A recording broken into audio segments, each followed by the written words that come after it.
Ici Marie-Louis Leroux, et sur ma chaîne, je vous parle de personnalités célèbres. Cela peut être des stars contemporaines ou des figures célèbres du passé. Abonnez-vous si ce sujet vous intéresse. Et maintenant, passons à la célébrité du jour. Salut à tous. Aujourd'hui, je vais vous parler de Kev Adams, l'un des humoristes et acteurs les plus populaires de sa génération. Dans cette vidéo, nous allons explorer son parcours, ses débuts dans le stand-up, ainsi que ses rôles emblématiques au cinéma et à la télévision.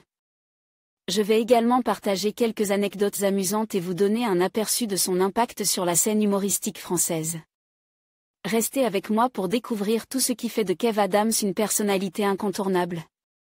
Kev Adams est né le 1er juillet 1991 à Paris. Kevin Smadja, de son vrai nom, et ses deux frères cadets, Noam et Liron, grandissent dans le 16e arrondissement parisien. Sa mère travaille dans la finance et son père est agent immobilier. À seulement 7 ans, il débutait le théâtre et 2 ans plus tard, il obtient un petit rôle dans le film court toujours de Dante de Sarthe. En 2004, la famille déménageait à Neuilly-sur-Seine. C'est à cette époque qu'il commence à courir les castings. Sans grand résultat. Vers 16 ans, il décide d'écrire ses propres sketchs et de les tester à la MJC de Neuilly. Kev Adams se lance ensuite en 2008 sur la scène du café-théâtre parisien Le Pranzo.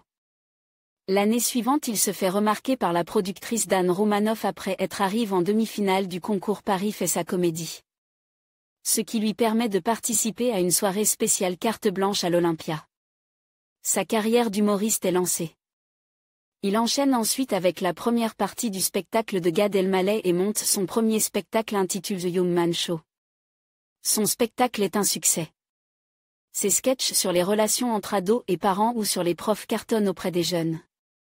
Une belle revanche pour celui qui déclarait avoir été complexe par son surpoids, enfant, et par son prénom américain qu'il trouvait difficile à porter. Sa mère est une grande fan de Kevin Costner. Lors de la diffusion du spectacle en direct sur W9 en juin 2012, la chaîne réalisait sa meilleure performance pour un divertissement depuis sa création.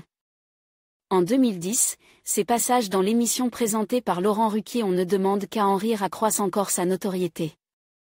L'année suivante, il joue dans Soda, série humoristique sur l'adolescence dont il est également l'un des scénaristes. Diffuse dans un premier temps sur M6, le programme et bascule sur W9 dès la 2e saison. Toujours attiré par le cinéma, Kev obtient en 2013 un premier rôle dans le film Les Profs de Pierre-François Martin Laval. Fin 2013, Kev Adams revient sur scène avec un nouveau spectacle intitulé Voilà, voilà. En 2014, on le retrouve également comme tête d'affiche aux côtés de Franck Dubosc dans Fiston, de Pascal Bourdieu. On le retrouve ensuite dans Amis publics en 2016 puis dans le drame Un sac de billes en 2017. S'ensuivent les films Gangsterdam et Tout là-haut, toujours en 2017.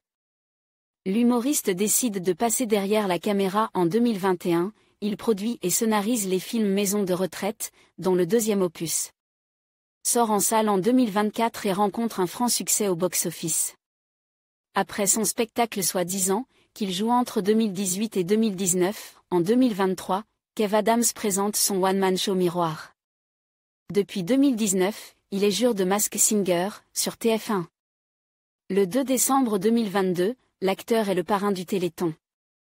Côte vie privée. En juin 2018, Kev Adams officialise son histoire d'amour avec Iris Mittener sur le plateau de l'émission Au tableau. Mais le couple se sépare. En conclusion, Kev Adams s'impose comme une figure incontournable de l'humour français. Avec son parcours impressionnant, allant de la scène aux écrans, il a su conquérir le cœur de nombreux fans grâce à son style unique et sa personnalité attachante. Que ce soit à travers ses spectacles, ses films ou ses séries, il continue d'inspirer et de divertir des générations entières. Restez à l'affût de ses projets futurs, car Kev Adams n'a pas fini de nous surprendre. Merci de nous avoir suivis dans cette exploration de sa carrière.